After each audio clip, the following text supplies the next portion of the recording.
All right. All right. All right. Make sure everything's set up properly. All right.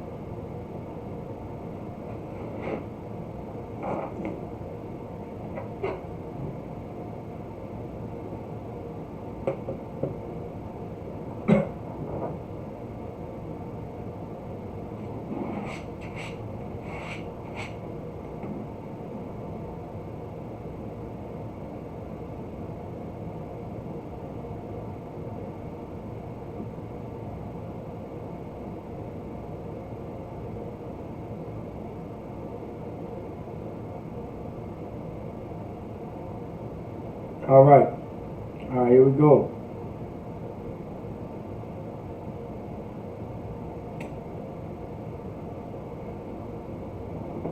All right. Shalom, Israel. We're the Israelite School of Universal Practical Knowledge, started out of 1 West, 125th Street, Harlem, New York, under Commanding General Yohana. We are not affiliated with any other Israelite group, nor any other Christian organization. All right. With that being said, if you are in class today, all right, if you do not know, make sure when you check in, put your name, your city, and state. All right.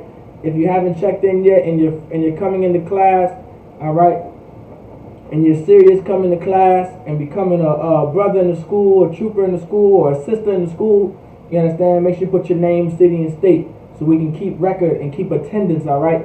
So you can do your 90 days and working to getting your Hebrew name, man. All right, and becoming a brother or sister in the school. All right. So, all right. So if you're tuning in a class, man, if this is your first class, second, third, fifth, 20th, 80th, right? We always like to say the same thing, right? Because repetition is everything. To be repetitious is everything. All right. If you are so-called Black, Hispanic, and Native Indian, you are God's chosen people. God chose you, all right? That may seem far-fetched because in our lives, our entire life, we have been taught that we were African, we were African-American, we were Christian, we were Baptist, we were Methodist, we were Pentecostal, we were 7 Days Adventist, we were Muslim. Like our entire life, we have been taught that we were something else besides who we really are, which are the children of Israel, according to the Bible, according to historic records, all right, according to archaeology, according to everything you can think of, common sense and self-logic, whichever it is, so-called blacks and Hispanics and Native Indians are God's chosen people. And because we are God's chosen people, it is so very important to understand that we need to come back to the laws of God, that we need to keep the commandments of God. All right? Like this is so important in the so-called Black, Hispanic, and Native Indian community. Like this is so important within the so-called Black, Hispanic, and Native Indian community. That we need law. That's what we need. If there's any solution for Blacks, Hispanics, and Native Indians, that is the most important solution. We need law. We have no order in our communities. We have no order in our society. We have no order amongst our people. And we need law. And this is another important fact that we also have to understand. America's law, some black people may say, some Hispanics, and some Native Indians may say, some other people may say, well, what do you mean, Yarash? What do you mean, Yarash Shemaf, that we don't have law? We do have law. We have America's law. What you mean? We have the Constitution. That's why the police department is within the black community, because we have law. Well, yeah. America's law is in the black community. America's law is throughout our society. That's why we're being terrorized, because their law is in our community. That's why we're being murdered like dogs, because their law is in our community. How is that having law? So it's okay to say that that's law, meaning legally correct, being just. Having law is being just. It correlates with being just. Just is having law. In order to be just, you need law. So it's just. It's just to murder a black man in America. That's our law. That's the law we want to follow. That's the law that we want to be under. The law that says that it's okay to murder a black man or a black woman in the ghetto. That's the law we want to be under. That's the law that we wait in lines every 4 years to vote for. That's the law. That's what we want. Are you kidding me? That's what we want. Come on, think about it, black, Hispanic, and Native Indian man. That's the law we want. We stand in lines for hours after hour after hour to vote for the law that justifies, makes legally correct for them, America, their police department, the FBI agents, the CIAs, to murder blacks, Hispanics, and Native Indians in America. That's the law that we want to follow. That's the law that we want to be under. How absurd. How ridiculous. Allow me to give everyone a breakthrough.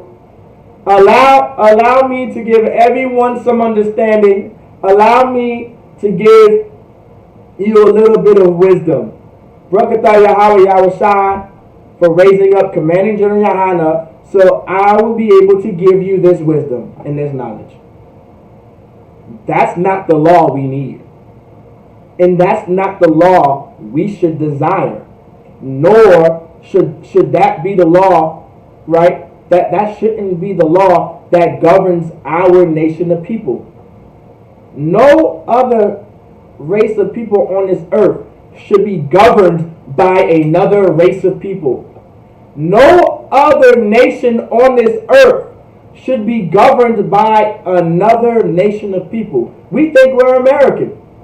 And because we think we're American, it's okay for America to govern us. When America has governed us for over 400 years. And out of 200 years, of the 400 years that America governed us, it was chattel slavery. Chains, shackles, jingle bells, whips, and lynching. And picking cotton and tobacco and sugar cane.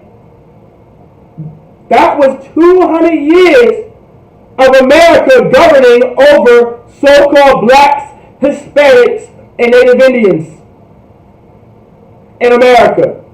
And then another 100 years after that, right?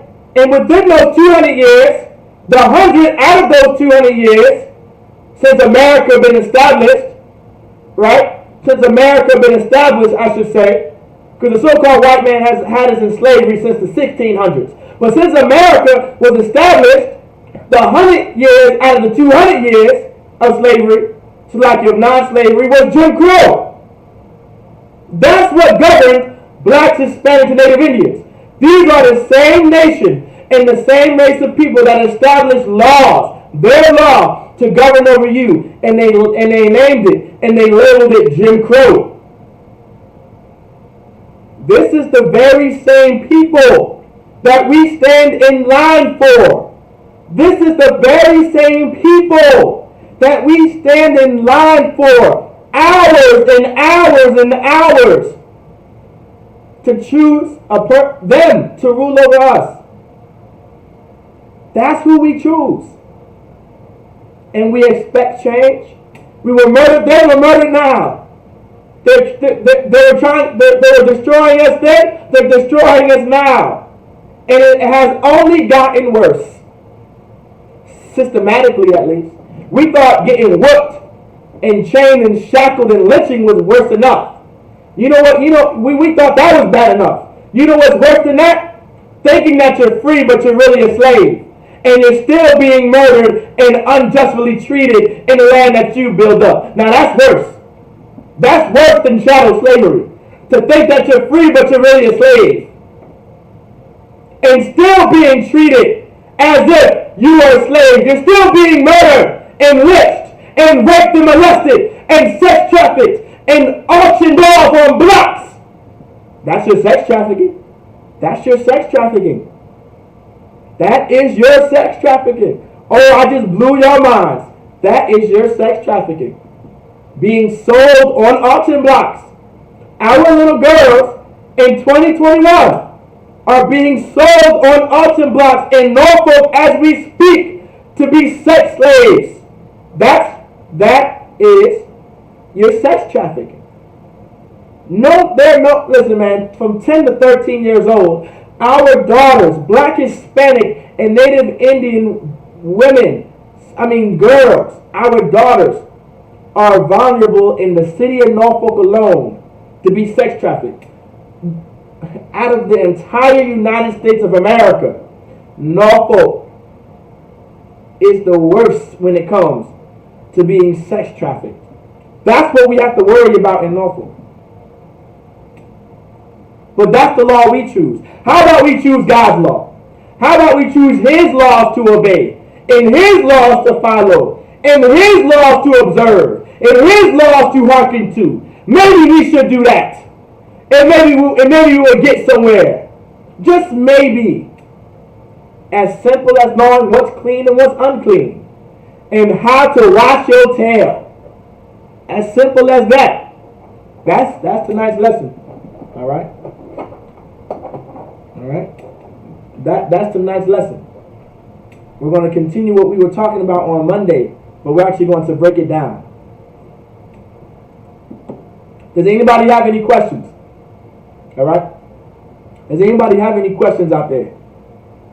Online, Facebook, YouTube, Twitter, Instagram. If you have any questions, put it into the live chat.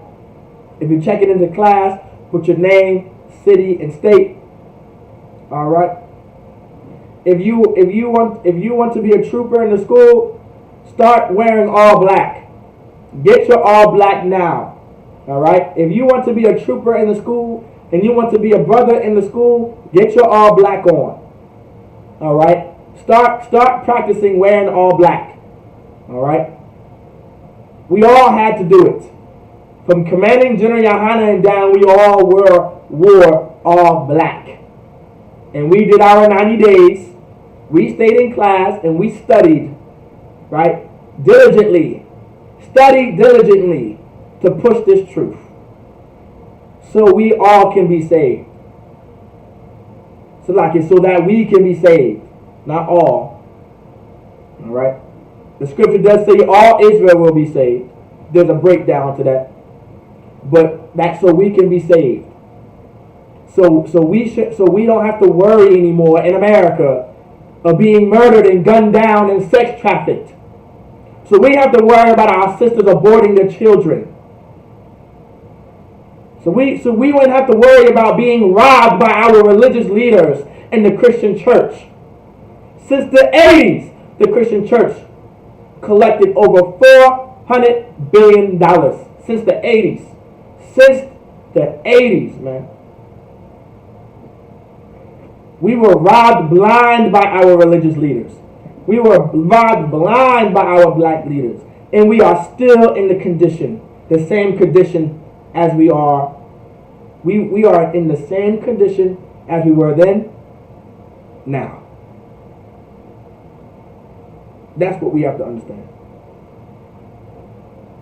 So if you're tuning in to class, put your name, your city, and your state. All right? So you can be accounted for, so you can be attended for, and work towards your Hebrew name. All right?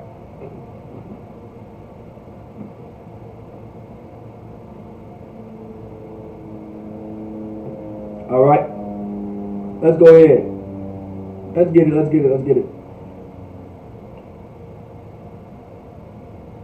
All right.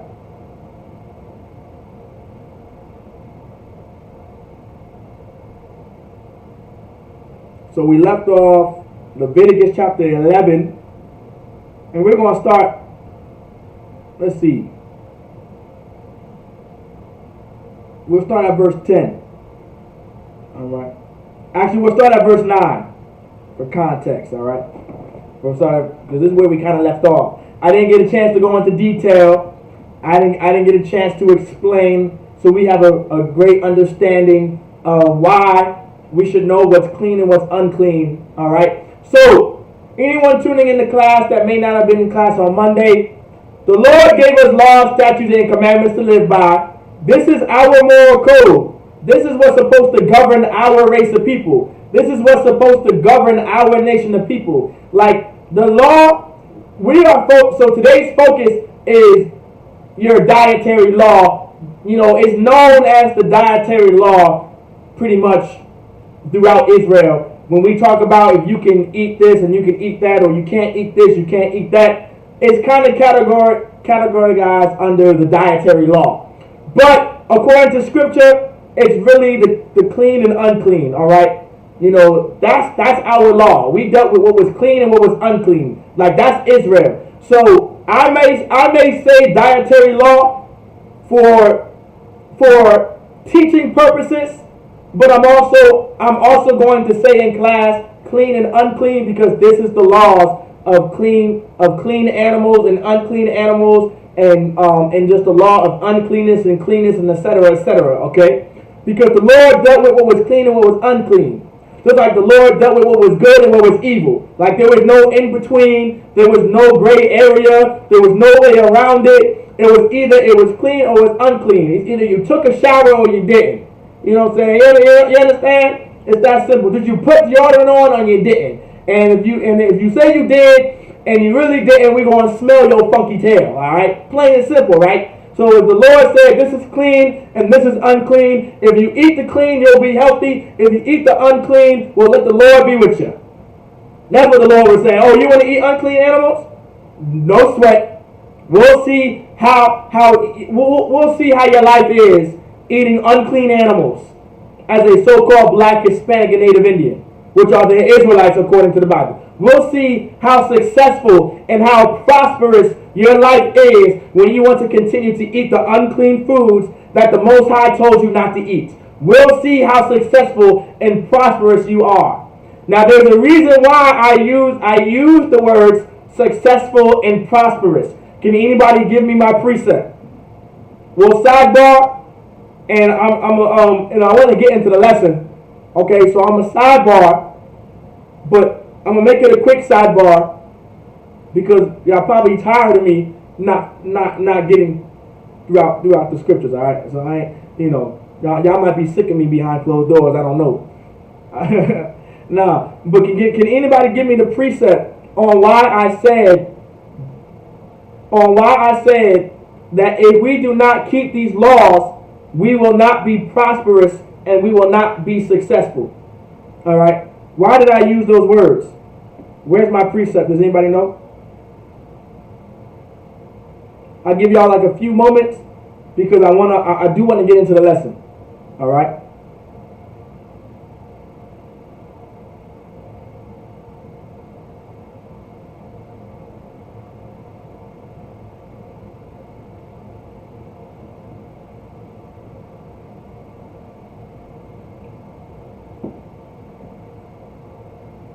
Can anybody tell me why can anybody give me the precept in the Bible?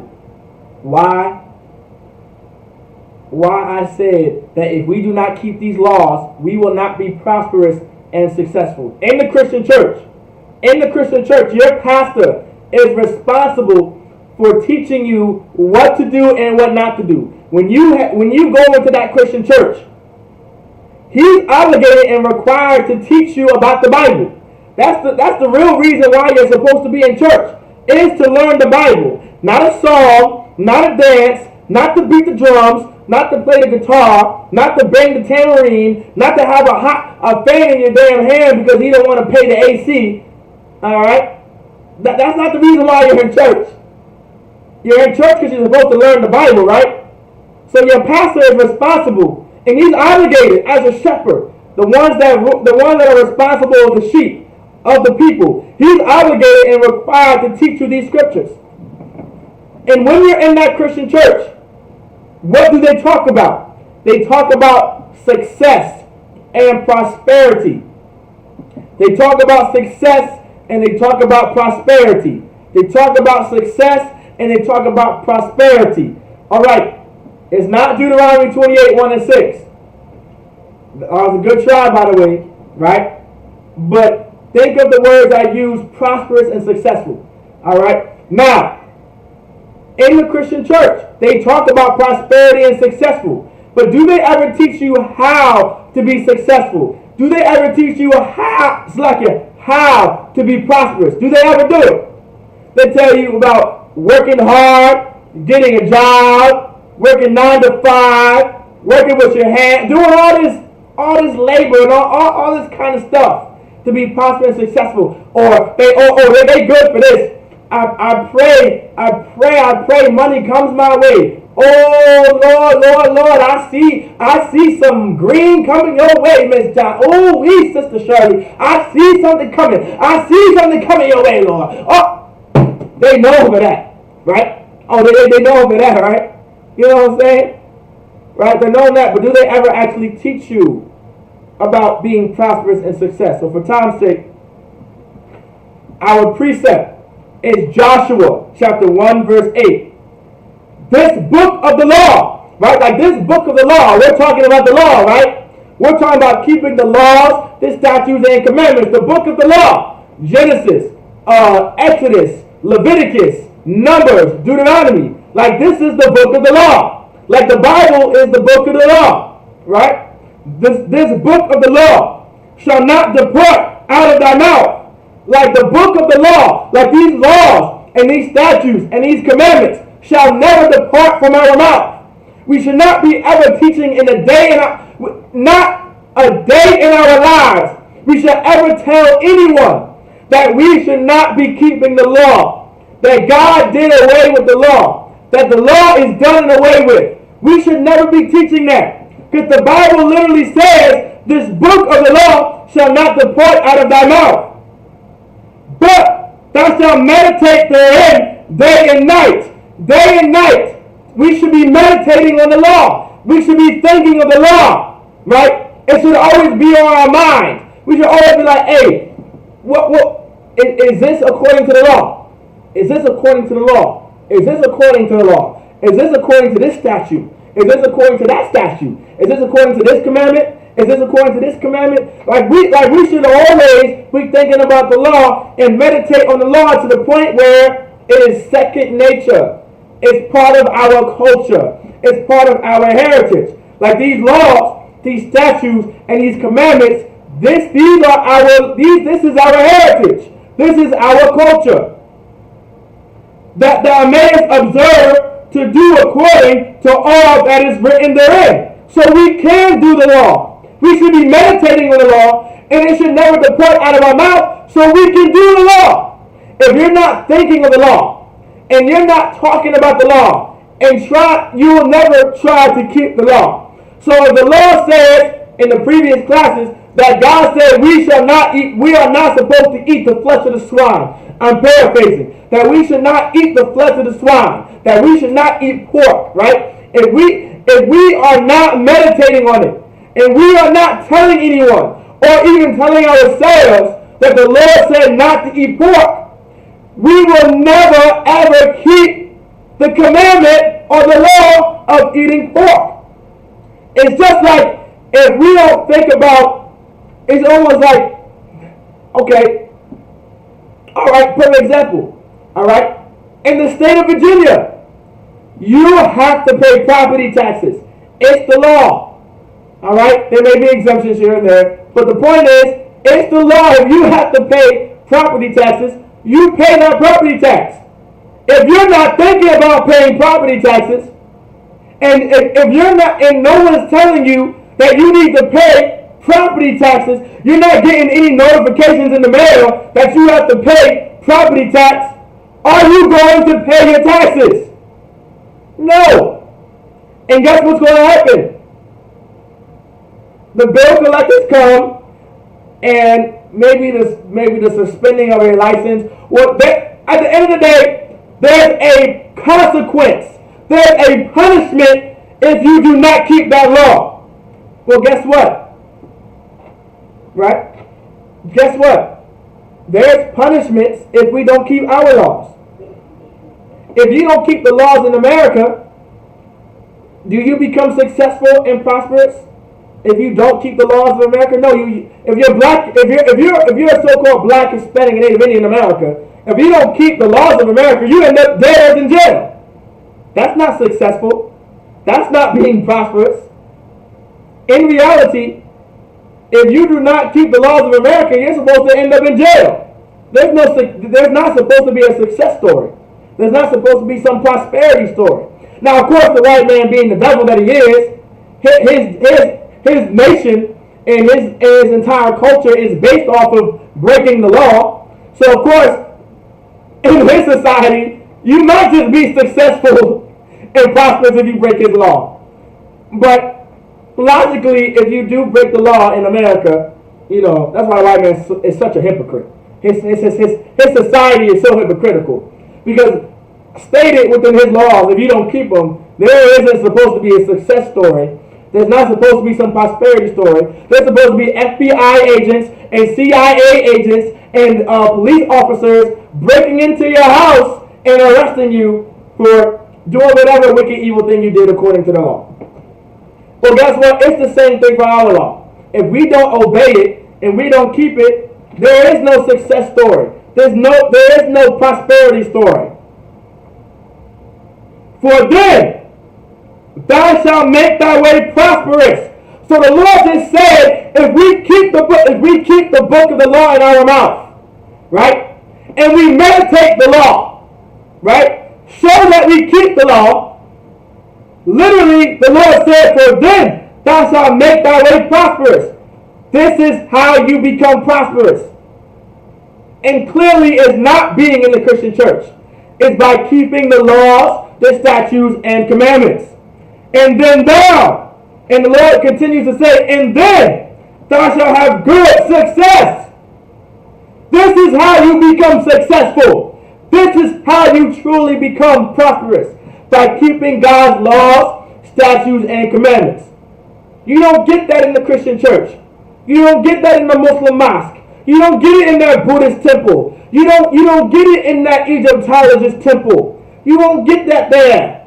You won't get that by listening to America. You won't get that by voting Democrat in America. You won't get that by standing in voting lines hour after hour after hour. You won't get that by following the black religious leaders today. You won't get that by following your Christian pastor. You won't get that by following your Muslim, your imam, your Muslim imam, your Islam imam. You won't get that from that. You won't get this from that. You will not. You will not be successful. You will not be prosperous. And give me an example of how do I know this? How is this true? Let God be true, right? How is this true? How do we know that we're not going to be successful and prosperous if we stay Christian and we stay Muslim? Well, guess what? We are Muslims now, and we are Christians, and where's our success story? Where's our prosperity story? Nah. We get murdered like dogs. We get mass incarcerated. Our daughters are being sex trafficked in Norfolk at the thousands. You understand? Our daughters get destroyed. Our families get separated. Our families are destroyed. Our daughters, our mothers, our aunties, they become whores. They become prostitutes. Our sons, our uncles, our fathers, they become drug dealers. They become Bloods. They become Crips. Is that a success story? Is that a prosperity story? We must think we're Al Capone. We must think we're Goodfellas. We must think we're Scarface. We must think we're Al Capone. That ain't no damn success story. That's not prosperity. The only way to be successful, if you are so-called black and you are so-called Hispanic and Native American, the only way to be successful, the only way to be prosperous is to keep the laws of God. And if you keep the laws of God, right, there are blessings that the Lord will give us. And that was the answer that the sister gave previously to my question. And she put the precept down of Deuteronomy 28, 1 through 6. All right. Most High in Christ, she led me into teaching you about the blessings of Israel, right? That the blessings that Israel would receive if we keep the law. And guess what? Being blessed, even in the Christian church, being blessed is being successful. In the Christian church, being blessed is being prosperous. Tell me that I'm wrong. Don't they say when they get money, ooh wee, I'm blessed. Don't they say when they get a new house, ooh wee, I'm blessed and highly favored. When something good happens to them, some type of success or some type of prosperity, what they say? I'm blessed and highly favored.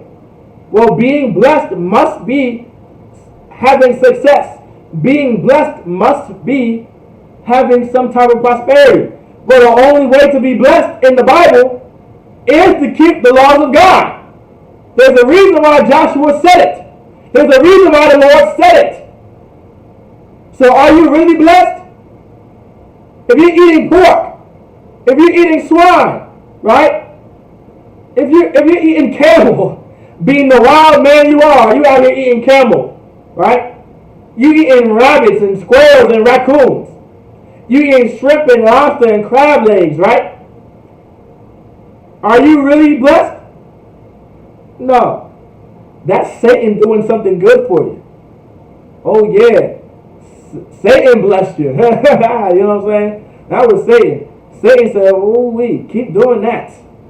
Because guess what? Satan doesn't want to allow you to go anywhere. Satan does not want you in the kingdom of heaven. So he wants you to continue to buy whores. He wants you to continue to sleep with prostitutes. He wants you to keep being a whore and being a prostitute. He wants you to be a drug dealer and sell drugs to family after family after family, so families can be destroyed. That's what Satan wants. That's his job. And you are allowing him to win. He does not want you in the kingdom of heaven. The Lord, we know who the Lord wants in the kingdom of heaven?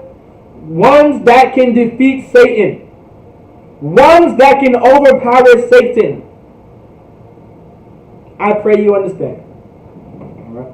So let's go get it. We're going to go back to Leviticus. All right. Leviticus chapter 11. All right. Verse 10. And all that have not fins and scales. So like I said I was going to start at verse 9. Leviticus chapter 11 verse 9. These shall ye eat of all that are in the waters. So these are the things that we are allowed to eat that are in the waters. Think of any type of water that has, water, all right? Anything that has water, right? So, rivers, seas, oceans, etc. Anything with water, all right? Even if, even if it's a pool, it's water, you find some creature in there. Let it fit the description. Whatsoever have fins and scales. So this is the description that the Lord gave to us what we can eat that are in the waters. It has to have fins and scales. It just can't have fins, and it can't just have scales. It has to have fins and scales in the waters, in the seas, and in the rivers, them shall ye eat. So anything that's a body of water, anything that has water, if there are animals swimming in that water, in that pond, in that lake, in that ocean, in that sea, in that river, in that canal, in that creek, all right? Any living creature swimming around in there, in order, it says, them shall ye eat. We can eat it if it has fins and scales.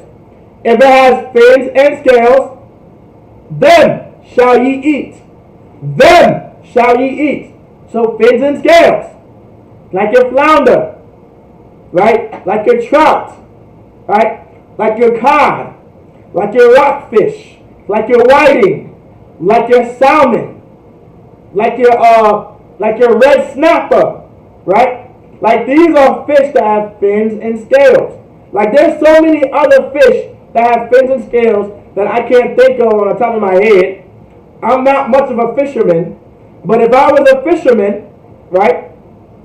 I might be a spiritual fisherman, by the way, but I'm not an actual fisherman, right? If I was an actual fisherman by trade, I would be able to list you tons of fish that have fins and scales. But I do not. I've been fishing before. I'm not the greatest. I think I caught like 2 or 3. And I caught the keeper. But not much of a fisher. Alright. I'm a hunter, but not much of a fisher. Alright. But these are the animals, the creatures in the water that you can eat. Alright? Verse 10.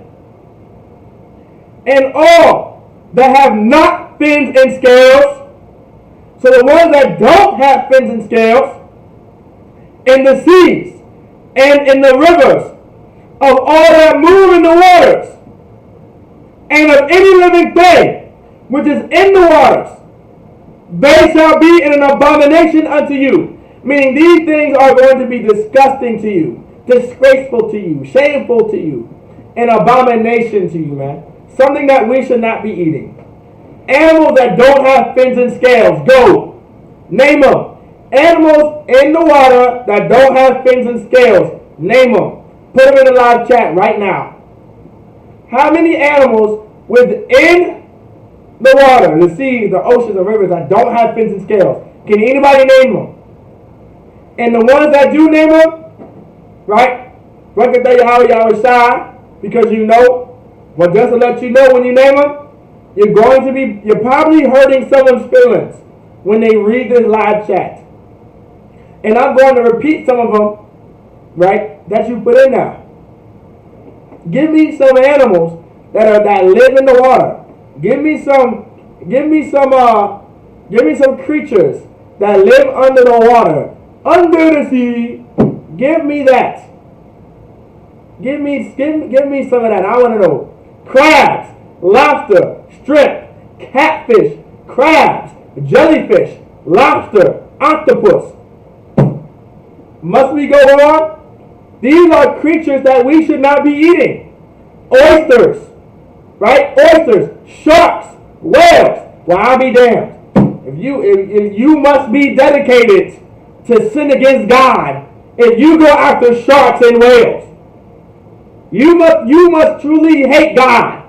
If you out there whaling and sharking to eat.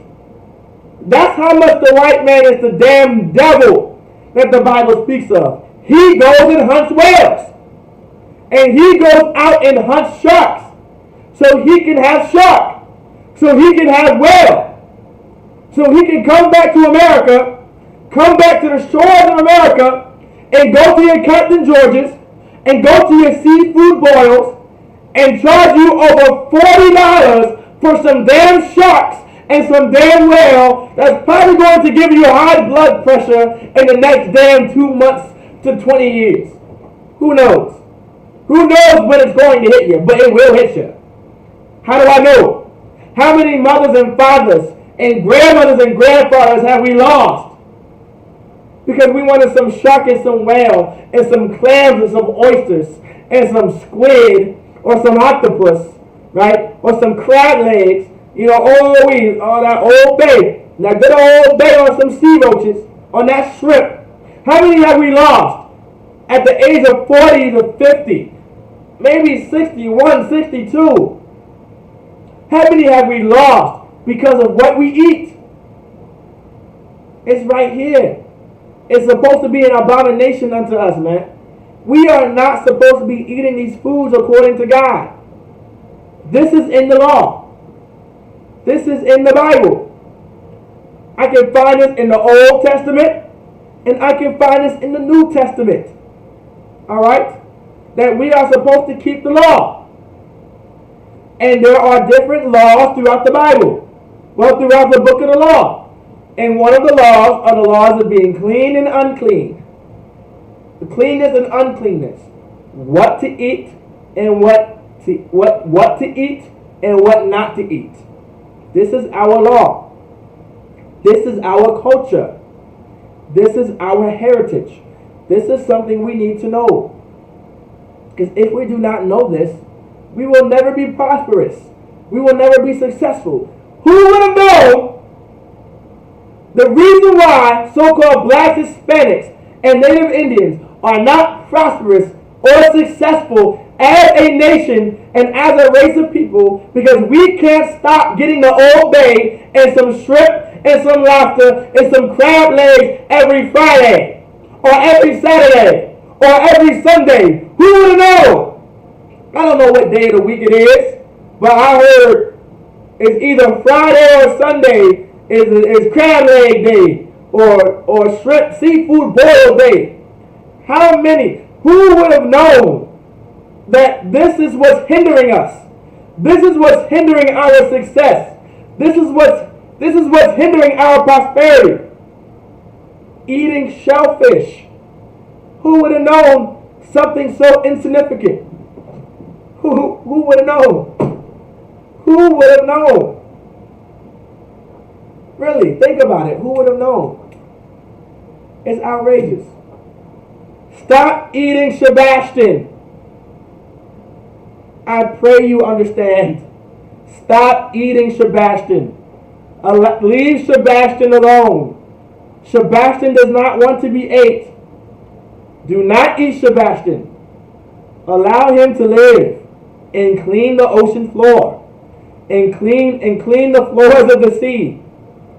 Do not eat Sebastian. All right? All right? Think about it.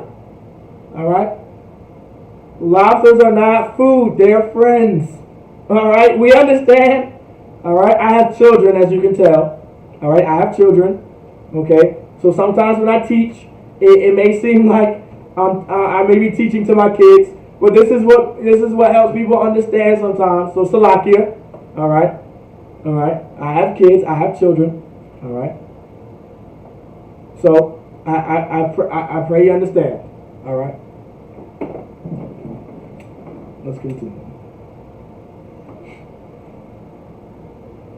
Verse 12. Whatsoever have no fins, no scales in the waters, that shall be an abomination unto you. Now, this is the second time that the Lord said, there's no escaping that. Oh, I didn't hear that. I don't know nothing about that. I thought I can eat crab legs. I thought I could eat shrimp and lobster, right? I thought I could do it, right? I thought it was okay. No, the Lord made sure that you heard that you could not eat Sebastian. The Lord made sure that you were not going to eat Oscar. All right, we're black back here, so when I say not eat Oscar, I hope y'all understand the reference. We're black, we're Hispanic, we're Native Indian. If you don't know who Oscar is, all right, when I'm talking about fish, all right, I may have to pull your card. All right, I might just have to pull your card. All right, but I pray you understand. The Lord made sure that you heard that we cannot eat shrimp, lobster, crabs, oysters, clams, mussels, squid, octopus, starfish, pufferfish, swordfish, tuna fish. Most I cried about a tuna fish. What I'm thinking, catfish. I already said pufferfish. Just no fins, no scales. All right. If it doesn't have no fins, no scales, you're wrong. All right. And the Lord is going to punish you for eating the wrong things. All right. Don't be shocked and surprised. Like, don't be surprised years later, right, that you're on your deathbed at 45, right? Don't be surprised that you're on your deathbed at 45, right? In all your life, you ate nothing but pork, shrimp, and lobster. Don't be surprised. Come on. Well, I ate my vegetables. I ate my collards. I ate my greens. I don't mean nothing. I don't mean not a thing. And I pray you understand. You can eat all the fruits and vegetables you want.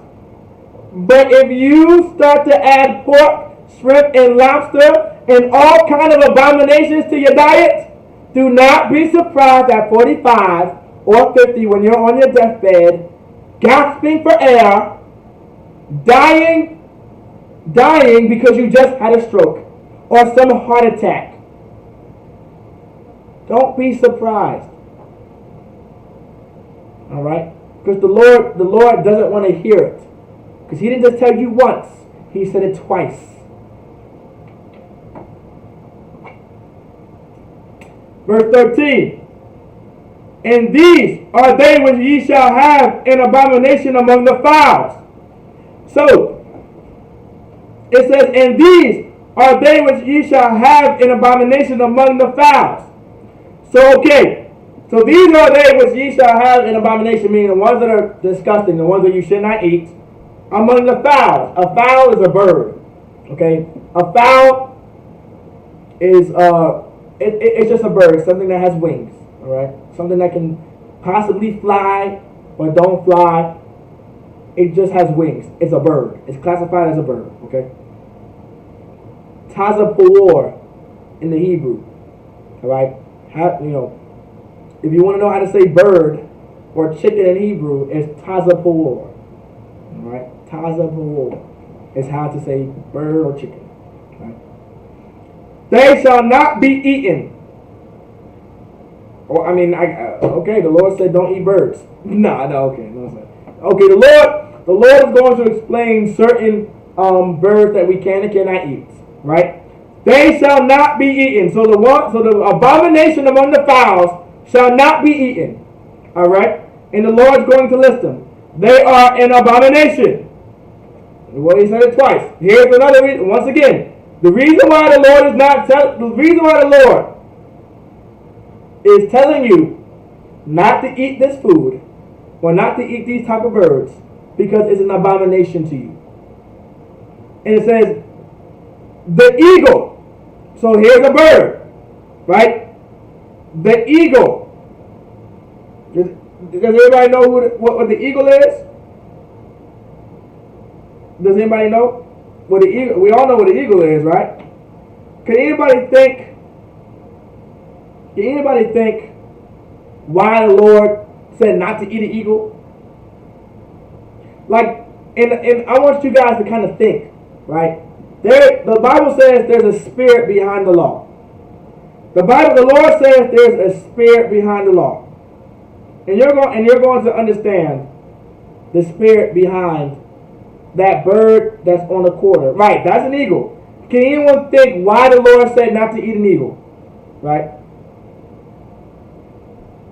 Can anybody think of it? Why? Why not to eat an eagle?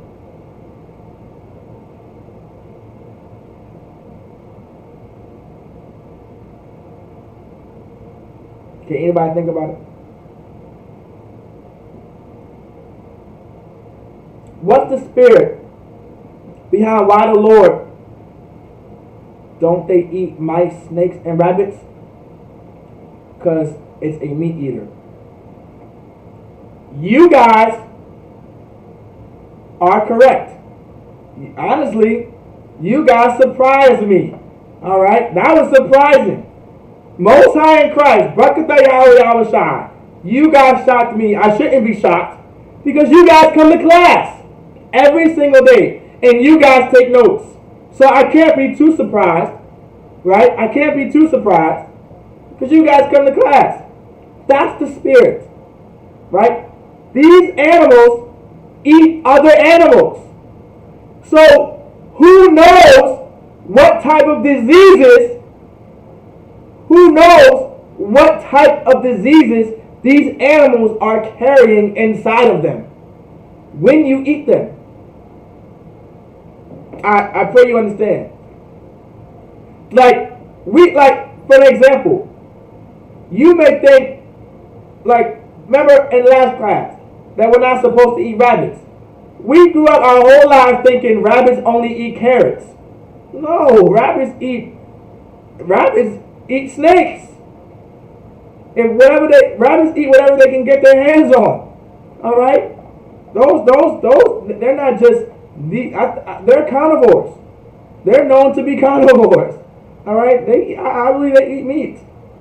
All right, there's a spirit. Who knows what type of diseases these animals are carrying, right? Based off their diet. All right, and every animal has a purpose on this earth. You out here hunting eagles when eagles keep mice away. You know how unsanitary it is to have mice and rats all around? Europe suffered from the Black Plague, right? The bubonic plague, because there was rats and the rats were because there were so many rats, they were giving off it was something. And that's how the bubonic plague came out to be. Because there were so many rats and so many disgusting, it was just disgusting. It was a complete unsanitary place.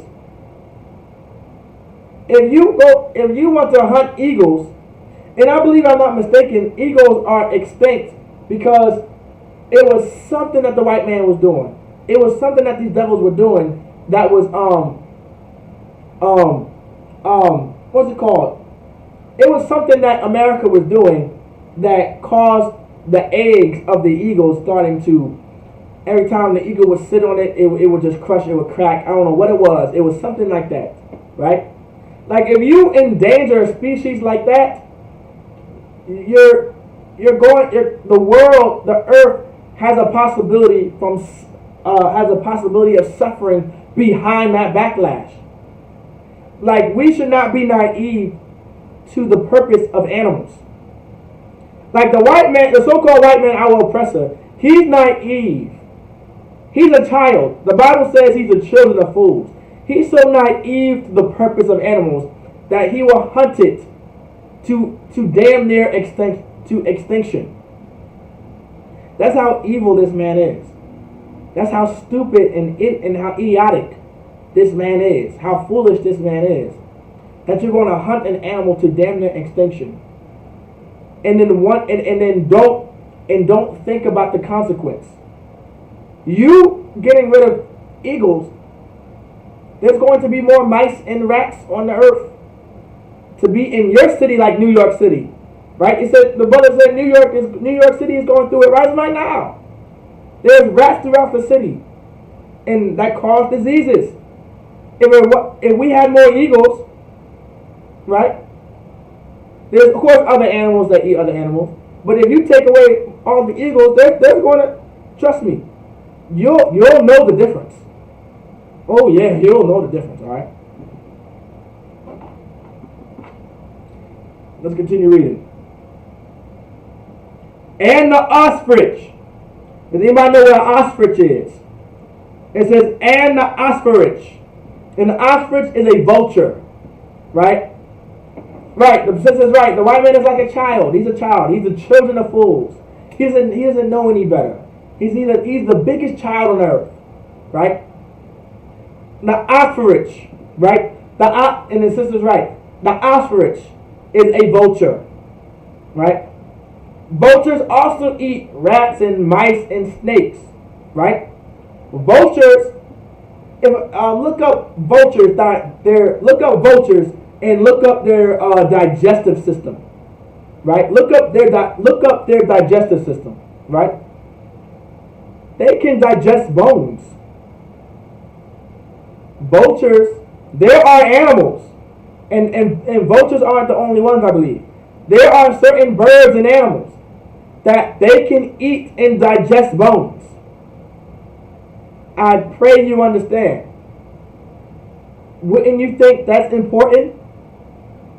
You know how many, if I'm not mistaken, right, based off of popular belief and science, if bones are not consumed, right, they take a while to decay. They take year after years after years, right, in order to decay and become part of the earth at times, right? So you know how many bones will be throughout the earth from decaying animals and just dead animals alone? If there were not animals that can digest bones and their body, the way it works, digest bones. If we try to digest a bone, we would die. It wouldn't even get down our throat. It wouldn't even make it past our esophagus. All right.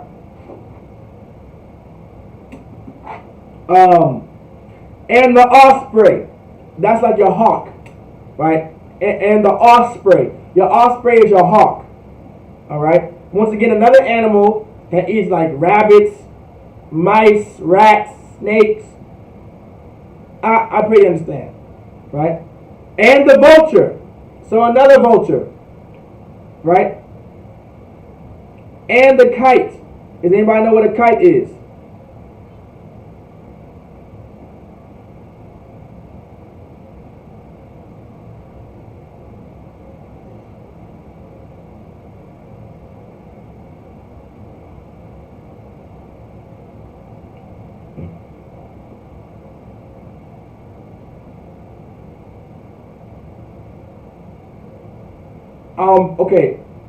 Okay, a kite is not a bat.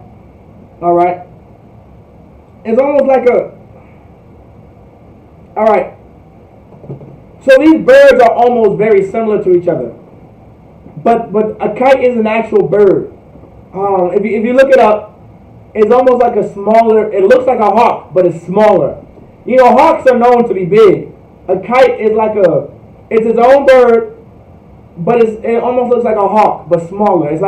It's almost like a hybrid type hawk. All right. But another animal, right, that eats like bats and rats and mice. Well, not bats, rats, snakes, rats and mice, or rats, mice, and snake. Verse 15. Every raven after his kind. So whatever type of raven, right? We know what a raven is. Them black birds, right? We can't eat them. Verse 16. And the owl, and the nighthawk, and the cuckoo, and the hawk after his kind. So anybody know what a cuck cow is? Salaki, not cuckoo. A cuck cow.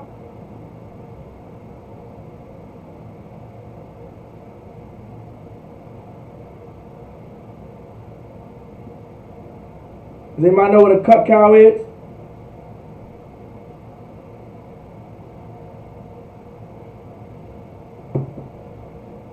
Look up.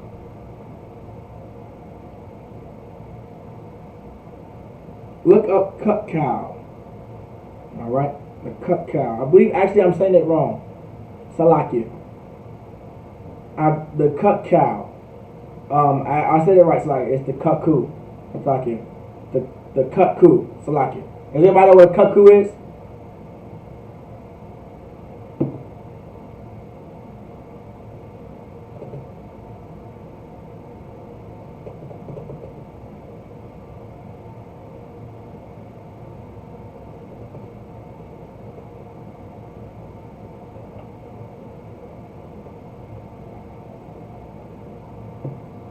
Anybody? So a cuckoo, how to give you like a description of it. It looks like an actual, okay. Think of a raven. Everybody knows what a raven looks like, right? A cuckoo is almost like a raven, but it's his own bird, right? All right. It almost looks like a raven, but it's not all black. It could be either gray, grayish white, brownish white and gray,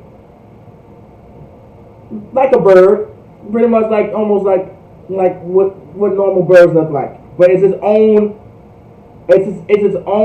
specific bird. All right. Verse 17, and the little owl, right? Like the little owl. All right. There's different type of species of owls. All right. And the cormorant and the great owl. All right. So these are the families of the owls. Okay. Verse 18, and the swan, and the pelican, and the gier eagle. Verse 19, and the stork, the heron after her kind, and the lapwing, and the bat. All right, there we go.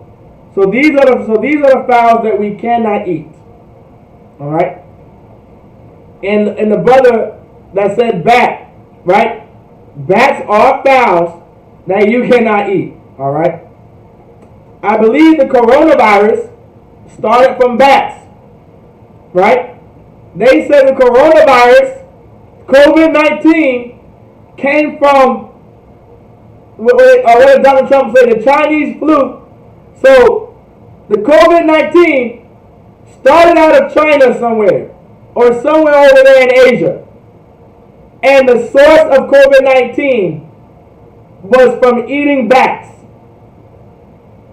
The same food, the same bird, the same fowl that the Lord said not to eat. The same bird, the same fowl that the Lord said not to eat. And it shall be an abomination unto you. And guess what? This is the Most High, right? The Most High shut down nations. The Most High shut down nations, right? Shut down nations over eating a bat. That's how important these laws are. It can literally destroy a nation economically. Think about it. America is damn near falling, right? America was having problems with its stock market and Wall Street and all this other stuff because of COVID-19 that stemmed from a bat that the Lord said not to eat. The Lord will bring worse plagues to so-called. Listen, the Lord is going to bring worse plagues if we do not come back to these laws, statutes, and commandments. Do not get caught up in the crossfire because you choose not to serve the Lord. On a sidebar, get out of his military. Get out of his Navy. Get out of his Air Force. Get out of his Marines. Get out of his Army. Get out of his Coast Guard and his National Guard. Get out of his military. Do not get caught up in his crossfire. It's unclean to be part of the America's military. It's unclean. All right? The Lord said, be ye not among the unclean. All right? The Lord said, separate. You can't separate and serve a country at the same time. You can't separate from a nation and a country and serve the nation and serve the country at the same time. It does not make sense. It does not make any sense at all. All right? So on a sidebar, get out of the white man's military. I may have explained this before, and I'll say it again. Right? The ones that murder us in the ghetto and the ones that murder us in the hood. The reason why Tamir Rice is dead, Eric Garner dead, Mike Brown dead, Trayvon Martin dead, Botham Jean dead, George Floyd dead. Who else? Ahmaud Arbery dead. What was that sister's name? I had her name on the tip of my tongue too. The sister. It was when the police came and shot the sister while I think she was asleep in her own home. She was murdered in her own home. What's that sister's name? If anyone online remembers the sister's name, please put it in the live chat. For the love of God, why do I not remember this sister's name? She would still be Breonna Taylor. Thank you. Why did I forget that sister's name? Breonna Taylor. Sandra Bland. Occurred girly, man. The reason why, listen, they are dead. And you know how they died? They were murdered by ex-military. Your police department, your CIA, your FBI, all right, your CIA, your FBI, your police department, these are ex-military. There is ex-military throughout the police force, and your CIA, and your FBI. This is the proud, the few, the brave, right? That's who murdered you. That's who murdered your people. Army Strong. That's who murdered you. Your sailor. That's who murdered you. Your soldier. That's who murdered you. Your Marine. That's who murdered you. Your airman. That's who murdered you. There's so many ex-military that come out of the military. Did their 5, 6, 7 years, 8 years. Did 2 contracts.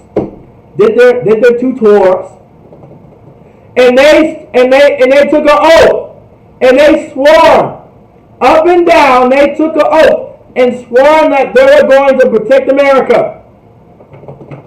And they come back home and they make another oath to kill the people of America, quote unquote. I pray you understand. Don't think for a second, right? Right? And kind of finish your enlistment and do not re-enlist. Finish your enlistment and do not re-enlist. Do not continue to be a murderer. Do not continue to assist America in senseless murders that have nothing to do with you. Senseless wars that have nothing to do with you. Fights that have nothing to do with you. I will tell you, as a black, Hispanic, and Native Indian, a war that has to deal with you. Breonna Taylor.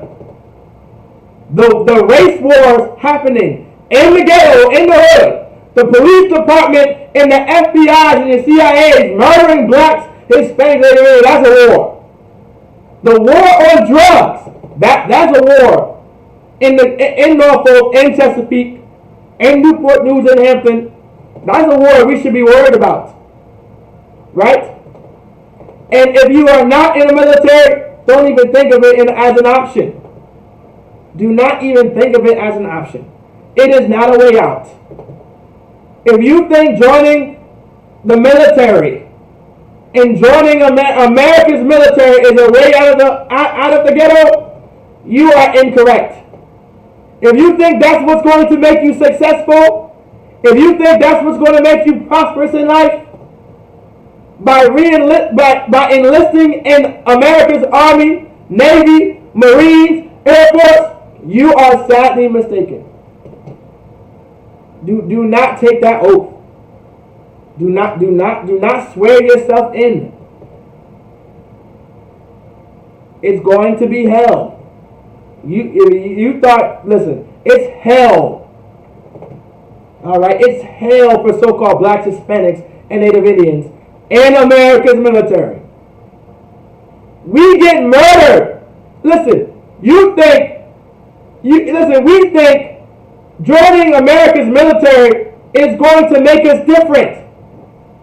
It's going to make us different from other black people in America. We have that mindset. Oh well, I'm in America's military.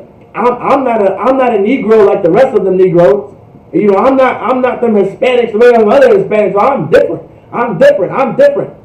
We get murdered in America's military by other soldiers and other sailors as if we're still in the ghettos of Norfolk. Just like we're still in the ghettos of Newport News and Hampton. How do I know? Look it up. I don't need to go any further. Let's get back on let's get back on topic. That was a sidebar. All right, but you can look it up. Of countless deaths of Blacks, Hispanics, and Native Indians being murdered in their platoon by their platoon members. You can look it up for yourself. I'm not making this up. Do your research. I'm not telling you any lies. All right.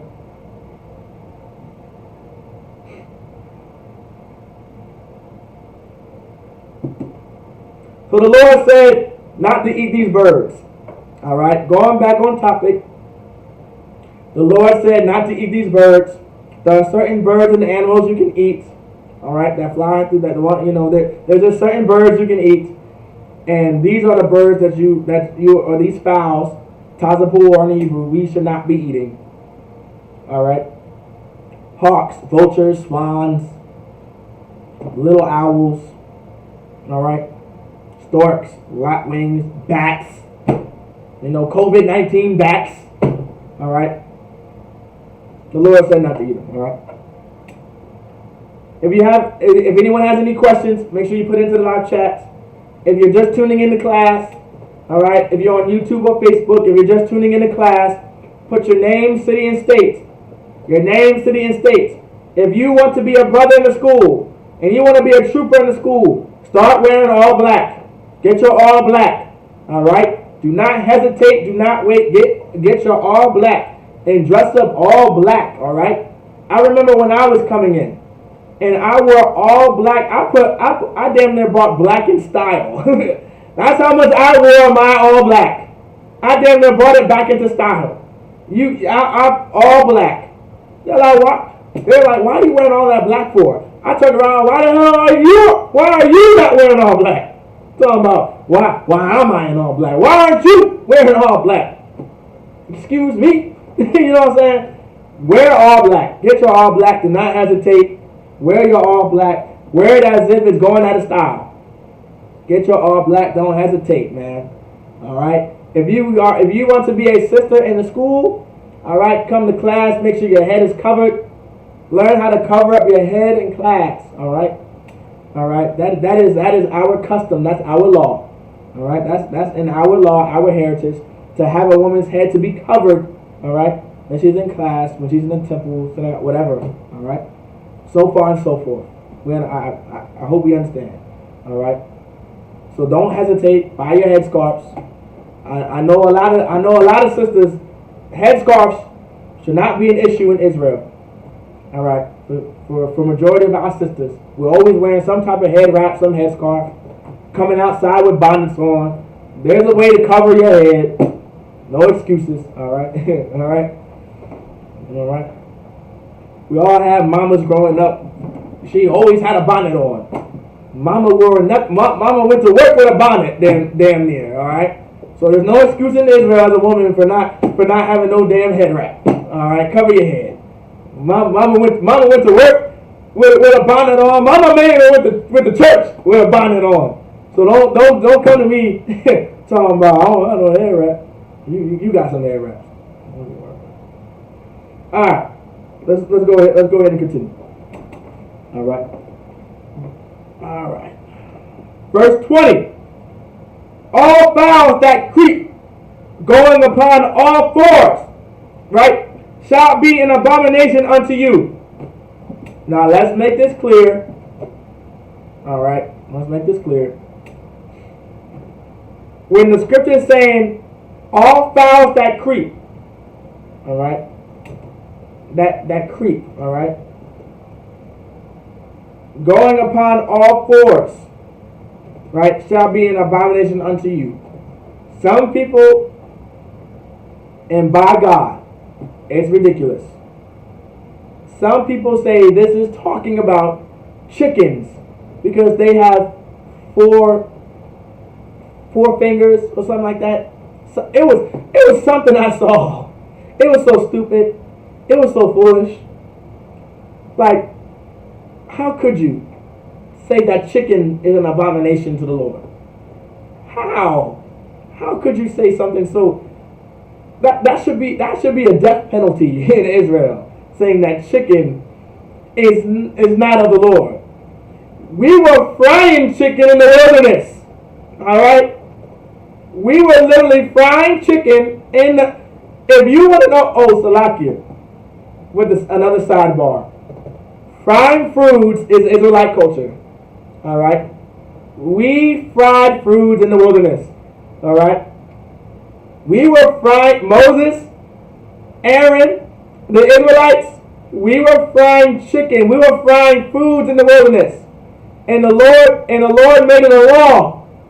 The Lord inscribed it in our law that we fry some food and do not forget to season your food. The Lord damn near said in them scriptures, I believe Exodus chapter 2, the Lord said, season your food about dozens of times. It was damn near, if you did not season your food, it's a sin. That's how many times the Lord said, season your food. All right. Now we know that's one law the so-called white man can never keep. Yeah, it's a lot. It's a lot. All right. All right. So all fowls that creep, going upon all four, shall be an abomination unto you. All right. That's not talking about your chickens. All right. That's talking about fowls that are able to pretty much fly, that can stand on all that not fly, that creep. I mean, they don't fly. All right. They creep, they walk. All right. They're fowls that creep, they walk. All right. Those are the fowls that the Lord is referring to that you cannot. There are certain ones that you cannot eat. The ones that are on all fours. All right.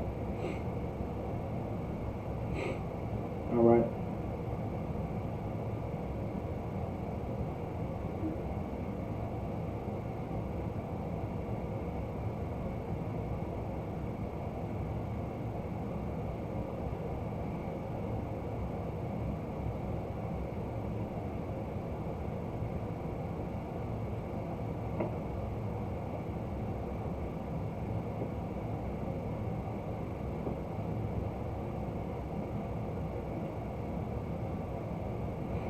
All right. Let's see.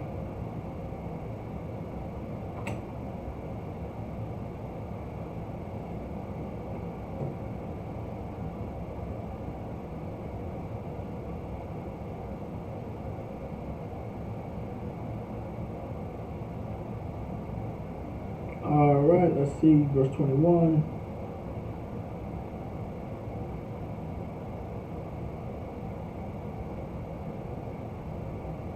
All right, God. Verse 21.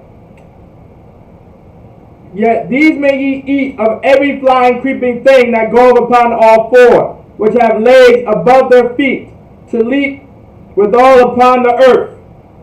Verse 22. Even these of them ye may eat. Most likely. Yet these may ye eat of every flying, creeping thing that goeth upon all four, which have legs above their feet, to leap with all upon the earth. And so the ones that leap, all right, these are your chickens, these are your turkeys, all right, your chickens, your turkeys, those are the main ones of the Lord. That the most, your chickens, your turkeys, that's who the Lord is referring to, all right. Verse 22. Even these of them ye may eat. The locust after his kind, and the bald locust after his kind, and the beetle after his kind, and the grasshopper after his kind. Now, this right here, right? The locust after his kind, right? So these right here, this is talking about, these are your insects, right?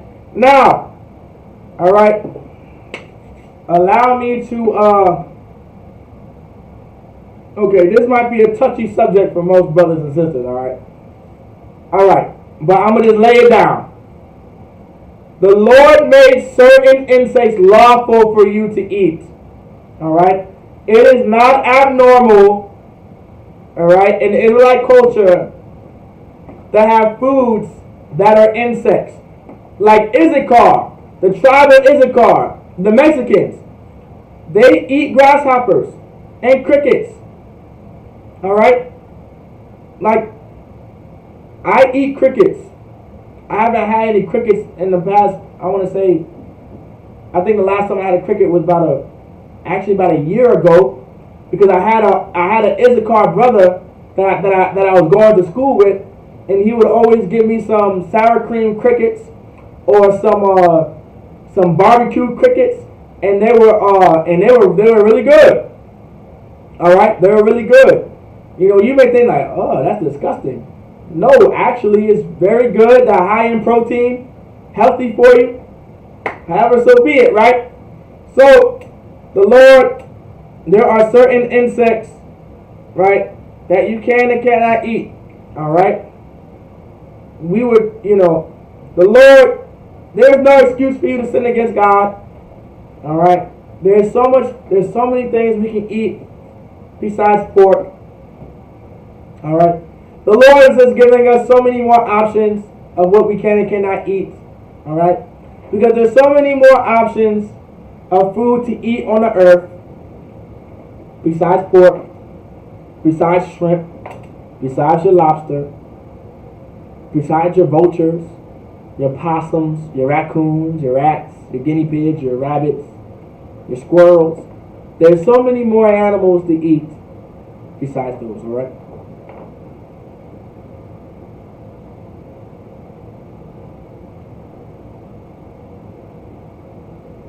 We'll go ahead. All right, let's see.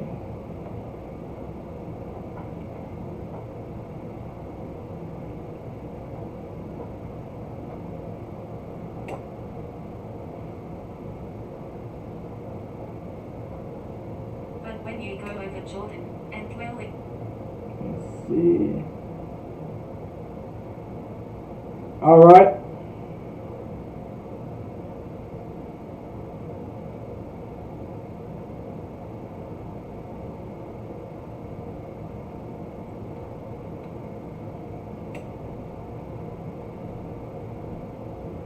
All right.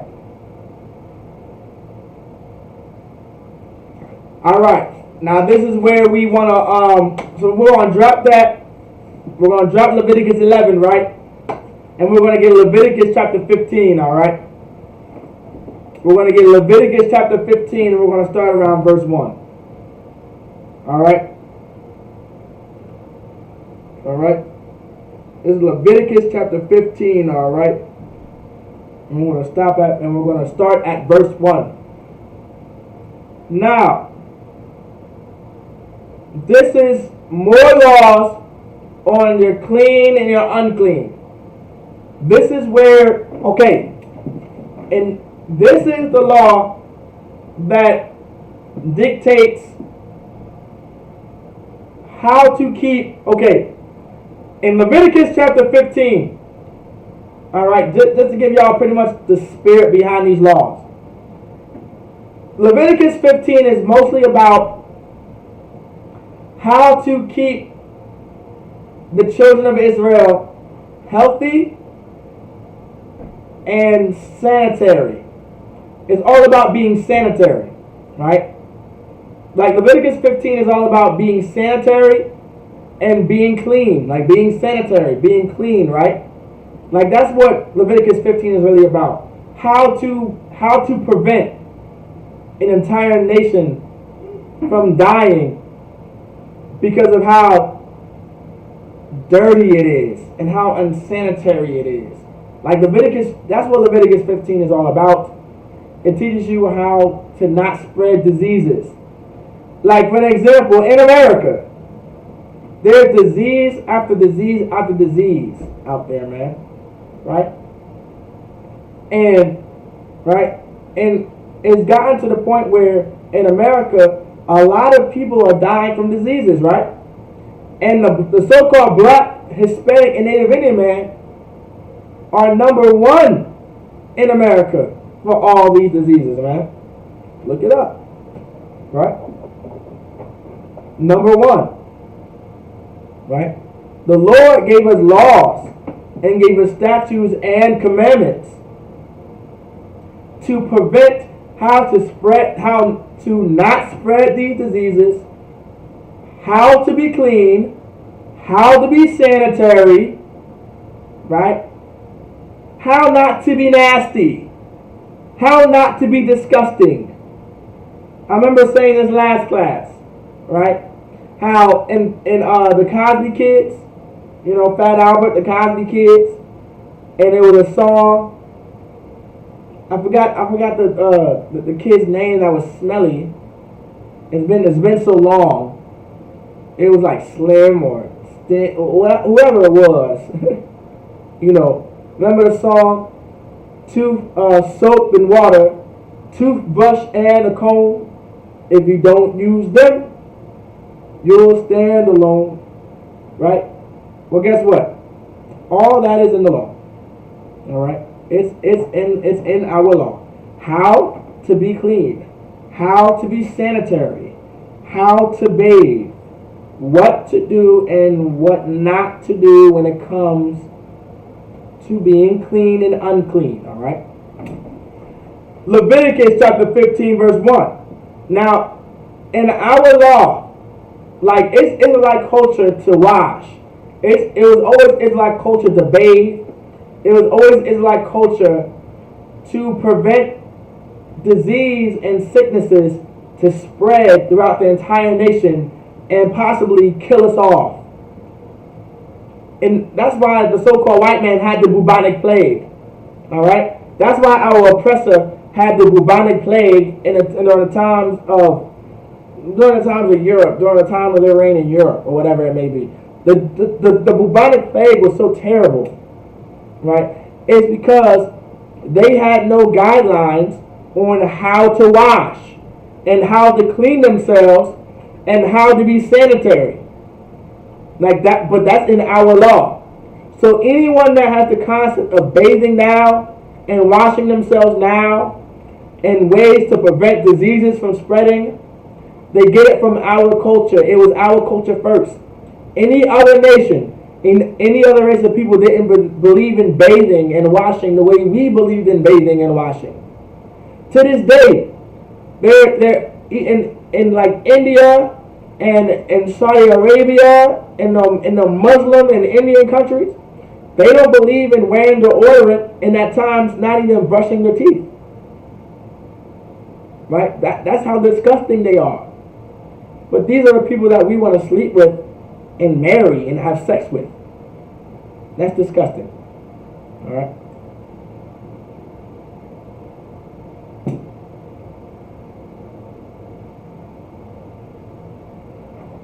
Leviticus chapter 15 verse 1.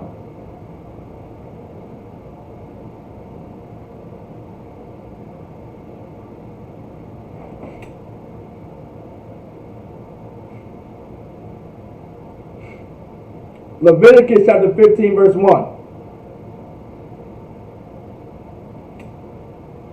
Oh, right. And another thing too. When it comes, the brother said Africans too, right? Yeah, they believe in not using deodorant and brushing their teeth, man. Like washing and bathing was really not a part of their culture, right? As it was as an Israelite culture. Like baptism, right? Like there's a whole breakdown on baptism, right? But baptism is just taking a bath. Like when you go into that Christian church and you want to get baptized, right? That's taking a bath. That's just taking a bath. You're just washing your body. I hope and I pray you understand. All right. When them Christians go and they get and they want to clean themselves, right? Because they're trying to clean themselves from all the disgusting and filth and the sins that they're just going to do again. They go into the Christian church and they go ahead and get baptized. And all they're doing is washing the flesh, but not their spirit. You're just taking a bath. If you go into the Christian church as a homosexual and get baptized, taking a bath, you're going to come up a wet homosexual. That's all. There isn't a change. All right.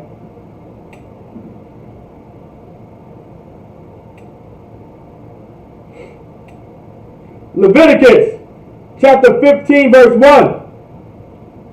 And the Most High spake unto Moses and to Aaron, saying, verse 2, speak unto the children of Israel.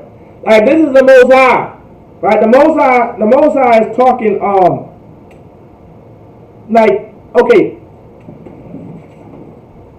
Like it. So this is the Most High talking to the children of Israel. Right? Like, this is the Most High talking to the children of Israel. He's not talking to your Africans. He's not talking to your Arabs. He's not talking to your East Indians. He's not talking to the Chinese. Right? He's not talking to the Vietnamese, the so-called white man and all person. He's not talking to them. Alright? He's talking to the children of Israel. To so-called blacks, Hispanics, and Native Indians. And say unto them, when any man have a running issue out of his flesh. Right? So it says, when any man have a running issue out of his flesh, because of his issue, he is unclean. So when any man have a running issue out of his flesh, right? Does anybody know? Does anybody have an idea? Maybe want to take a shot in the dark, right? What a running issue may be.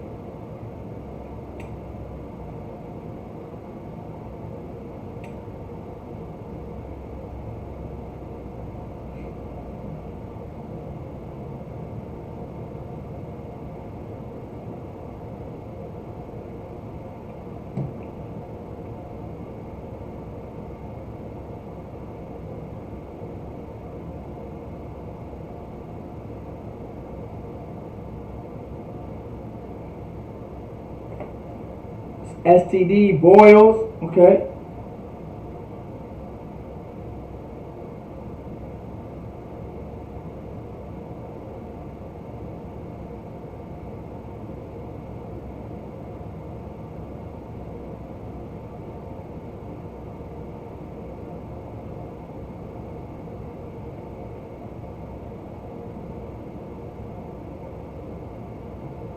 Okay, boils, STDs. Okay, anyone else want to take a shot in the dark?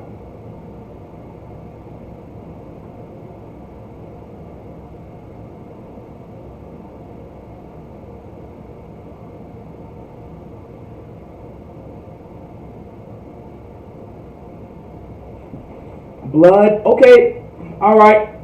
So you guys are pretty much in the general idea, right? Boils, STDs, blood is dealing with if something. Okay, so let me get back to the scripture. So when the Lord is saying, when any man have a running issue out of his flesh, right, like an STD, some type of disease is coming out of his flesh. Like there's an issue with his body. There's a sickness in his body. There's a disease in his body, right? Right? Because of his issue, he is unclean. Like this, like if it's a brother or a sister that has a issue with the flesh, like a sickness or some. And what I mean by sickness, I'm not referring to a sister's cycle, by the way, because sometimes that may be confused. All right, I'm not talking about that. All right, I'm talking about like an actual disease, like an actual problem, right? The brother or the sister is unclean. Verse 3, and this shall be his uncleanness in his issue, whether his flesh run with his issue, or his flesh be stopped from his issue. It is his uncleanness. So the Lord says, and this shall be his uncleanness in his issue, right? Meaning this is the uncleanness that is, so when the Lord says, and this shall be his uncleanness in his issue, The Lord's going to about to explain what this uncleanness may or may not be. All right? Whether his flesh run with his issue, meaning it's his actual flesh, you can actually see it, right? Right? Like it's like you'll know, right? You'll know when a brother may have some type of disease or some type of sickness, or a sister has some type of disease and some type of sickness, right? Right? You may see it on the flesh. Like this is how you'll know that this is the uncleanness. If you see it on the flesh, if it run through his flesh, or his flesh be stopped from his issue, it is his uncleanness. Right? Or it says, or his flesh be stopped, right, from his issue. Like there's something wrong with his flesh from this point. It is uncleanness. You will know. You're going to know, like, okay, this brother, like this. Okay, I don't want to give it. I don't want to jump from scripture to scripture. But this is the uncleanness of the brother. Like this is what's going on in the problem.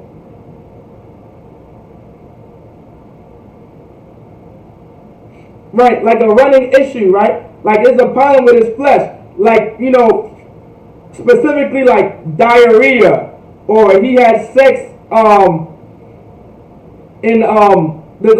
he had sex and his seed is still coming out from him, like his sperm, or like leaking blood or pus, like things like that. Like you guys were on track. All right. Like for instance, you may not know, but he will know. Right? Like you may not know, but he will know. All right?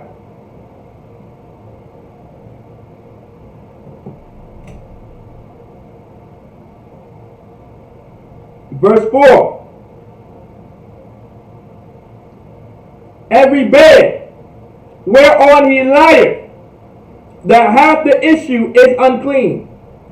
So every bed whereon he lieth, that have the issue is unclean, right? Because whatever is happening with the brother's body is a sickness. It's like a disease. It's a contagion. If anybody knows what a contagion is, it's something that's contagious, right? This is known.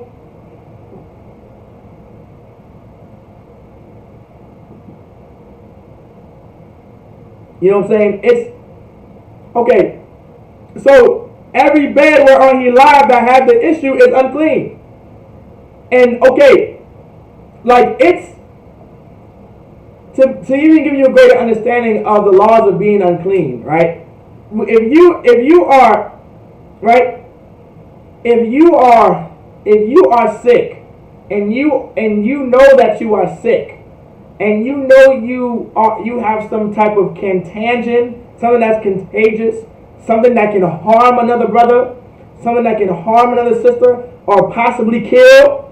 Right? It is your responsibility to not make everyone sick. Right? And we're going to get into the laws, and we're going to touch. Okay, this is not. By the way, we're coming close to the class, right? But we are going once again. These laws are so important to understand, right?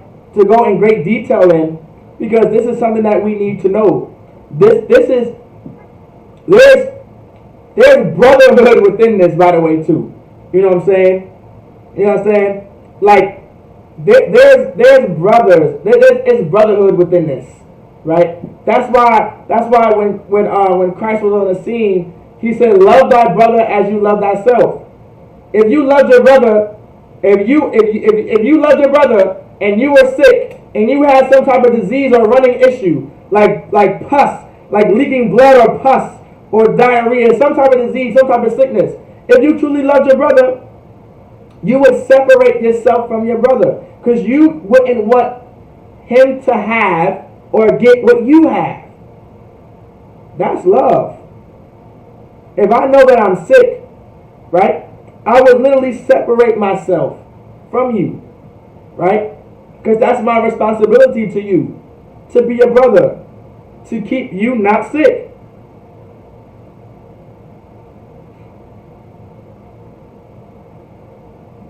All right. And like, and another thing too, like we're going to touch real heavy on this, right? And like I said, we're going to touch real heavy on the uncleanness and the cleanness, because these are laws that are looked over. Okay, I'm gonna be real. These are laws that are looked over, especially because of the Christian church. No one goes into the Bible and learns these laws. These are laws that no one thinks about. These are laws that may seem insignificant, but these are laws we cannot look over, because this is how you establish a nation. Like this is your medical field in the Bible. Real talk. This is your medical field in the Bible. Right? This is you right here. This is your medical portion of the law of how to stay healthy and how to keep everyone healthy around you. Right? Like there's even a law about where you can and cannot. There's even laws about being clean and unclean, of where you can and cannot use the restroom and use the bathroom, where have separate establishments. Like, you know how we have urinals now? Like, you know how in America there's urinals? Before it was outhouses, right? But now there's urinals, right? And you have toilets everywhere, right? That's Israelite culture. It was never. It wasn't everyone's idea. Okay, heathens would defecate and pee, right? In drinking water. Like the same water they drink is the same water they would use the bathroom in and defecate in and urinate in. That's disgusting. Like these are the people that we want to follow.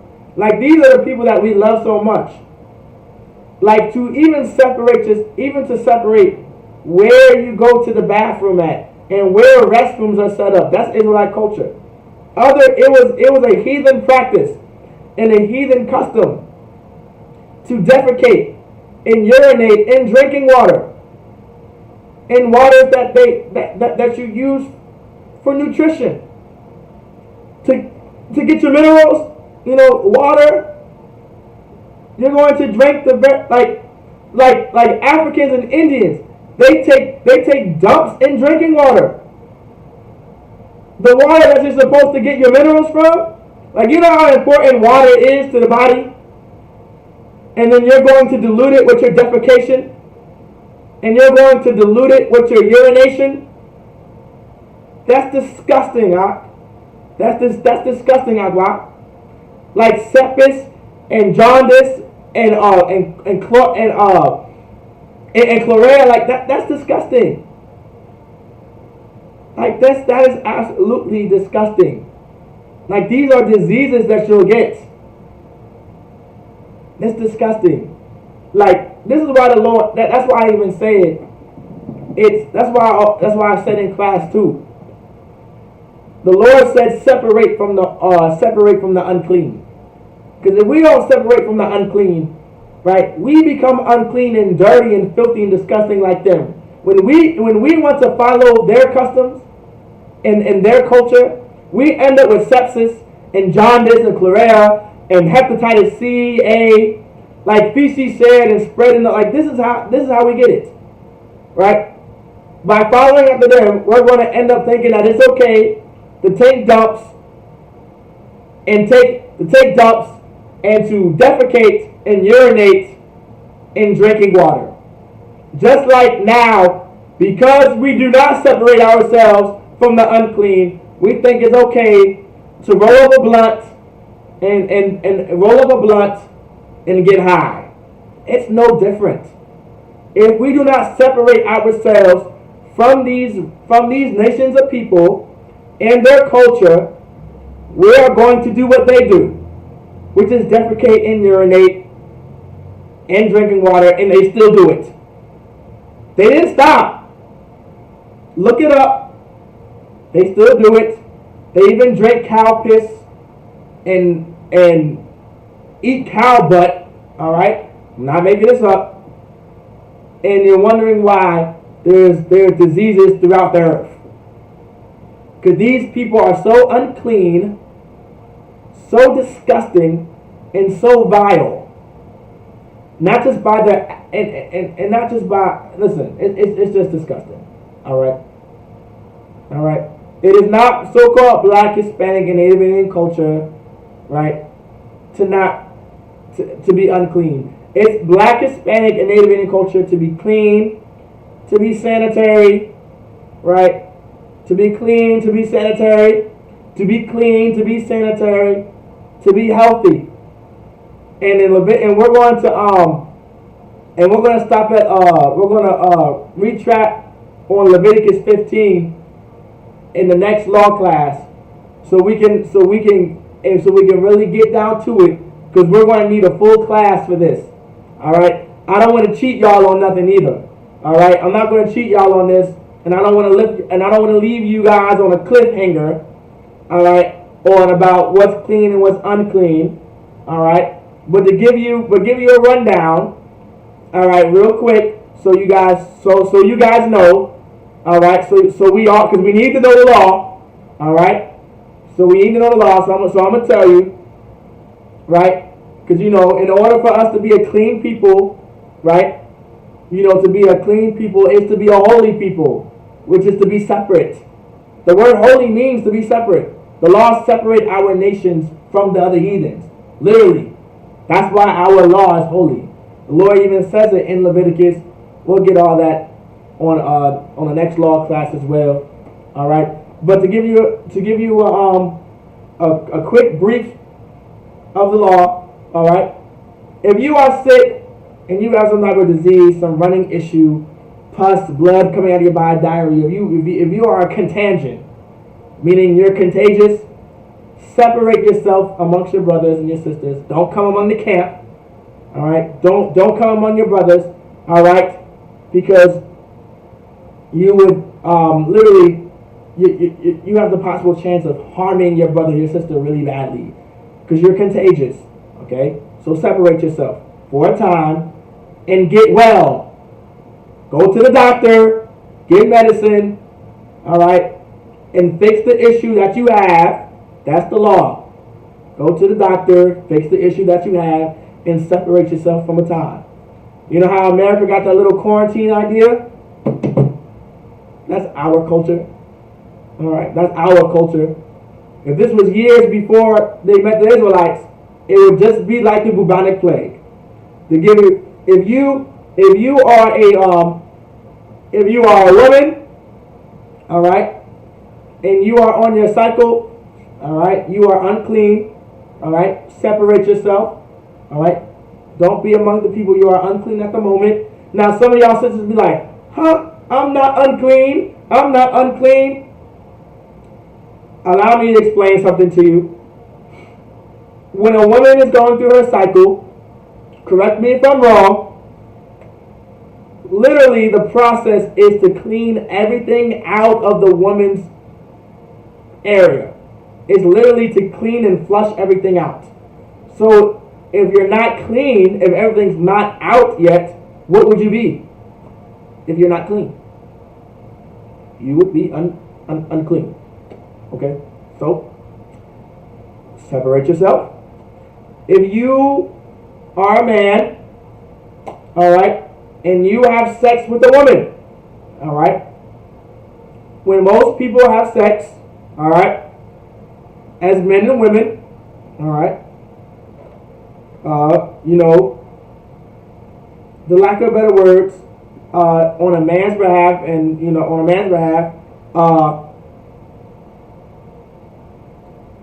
ejaculation happens, meaning, and in the scripture it's called copulation, meaning the release of sperm, the release of semen, right? So, if you have sex, and of course 9 times out of 10 you're going to release, ejaculate, copulation, the release of semen, right, the release of sperm, you would be unclean until the evening. All right, we're going to get into all of this.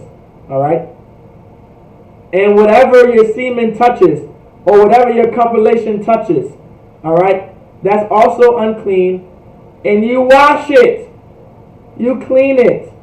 All right, because if you don't, it's dirty, and eventually it can cause you to have some type of issue later down the line.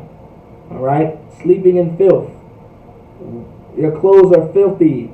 You just want to pull up your boxers and go. You get the point. It's disgusting. All right, that's the law. If you are a woman and you are on your cycle, you cannot have sex with your husband or the man that you're with. All right. So whatever these so-called heathens want to tell you that the so-called sex is better when you're on your period, just put a tampon in and call it a day. Don't listen to them. They're disgusting. They're absolutely disgusting. All right. The Lord said not to do it. All right. The Lord said not to have sex with a menstruous woman. If a woman is on her cycle, she separates herself. Do not touch her. All right. Don't have sex with her. Just don't touch her. All right. This is just a brief rundown of Leviticus 15.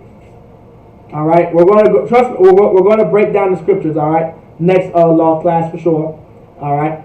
I want to give you a brief of the law, so you know the law, so you heard it. All right. You heard it from a priest's mouth. You heard the law from a prophet that you're not supposed to have sex with a woman on her period. And if you have sex and you ejaculate, you are unclean to the evening. And wherever your semen and sperm goes, whatever it touches is also unclean. All right. So whatever it touches, it's that thing or person is unclean. You get the point. All right. We get the point. And if you're sick, all right, if you're sick and you have a disease, a running issue, if you are contagious, go to the doctor and get help. Separate yourself. Don't get anyone else sick. It's your responsibility to keep everyone else around you healthy. All right?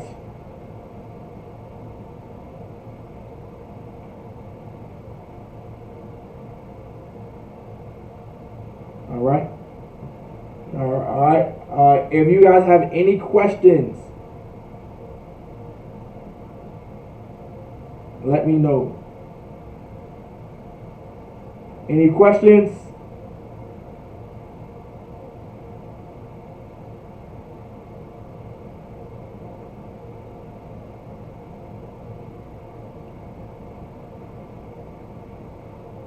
All right.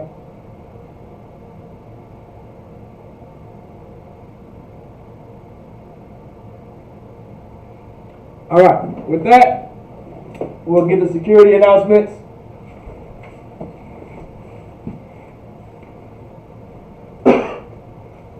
Salaki.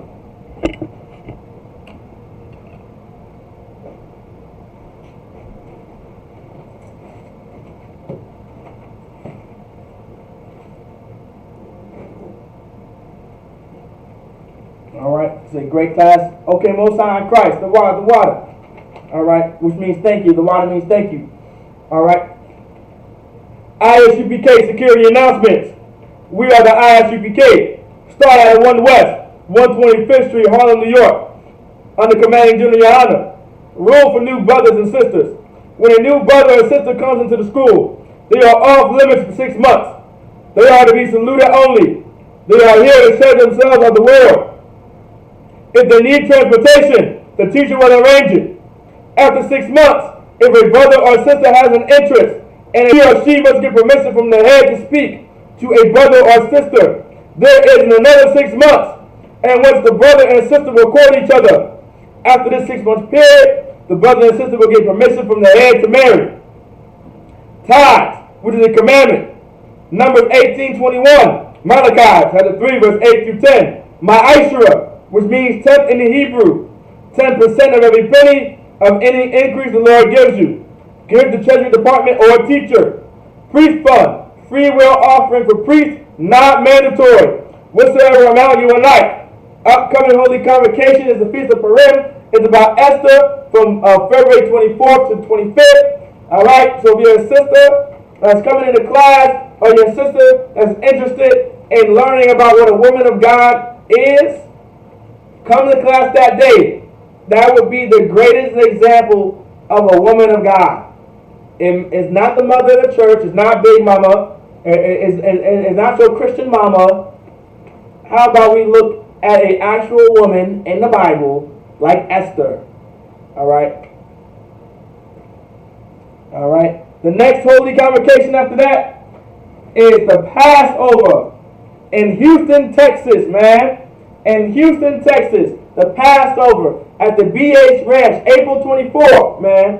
Gonna be ATVs, man, ATV riding. That's your quads, horseback riding, fishing. Man, get your garments, get your dresses, get ready to eat that lamb and that unleavened bread. It's gonna be a beautiful time. The brotherhood is gonna be there. The brotherhood, the sisterhood is gonna be extravagant, man. It's going to be extravagant. It's going to be a beautiful, glorious day, man.